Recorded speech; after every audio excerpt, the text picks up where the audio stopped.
তৃণমূলে যোগদান করলেন প্রতীকুর রহমান। রাজ্যের রাজনৈতিক মহলে জোর চর্চার মধ্যে তৃণমূল কংগ্রেসে যোগদান করলেন প্রতীকুর রহমান। দলীয় সূত্রের খবর, দলের শীর্ষ নেতৃত্বের উপস্থিতিতে আনুষ্ঠানিকভাবে তিনি অল ইন্ডিয়া তৃণমূল কংগ্রেসে যোগ দেন। জানা গিয়েছে, দীর্ঘদিন ধরে সংগঠনের সঙ্গে যুক্ত থাকার পর অবশেষে শাসক দলের পতাকা হাতে তুলে নেন প্রতীকুর রহমান। অনুষ্ঠানে উপস্থিত নেতারা জানান, তার যোগদান সংগঠনকে আরও শক্তিশালী করবে এবং আগামী দিনে দলীয় কর্মসূচিতে তিনি গুরুত্বপূর্ণ ভূমিকা নেবেন। প্রতীকুর রহমান বলেন, রাজ্যের উন্নয়নমূলক কাজ ও মুখ্যমন্ত্রীর নেতৃত্বে অনুপ্রাণিত হয়েই তিনি তৃণমূলে যোগ দেওয়ার সিদ্ধান্ত নিয়েছেন।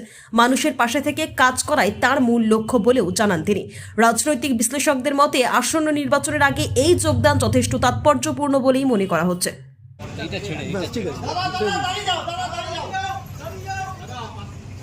দাদা একটু সাইড দিন। দাদা একটু সাইড দিন।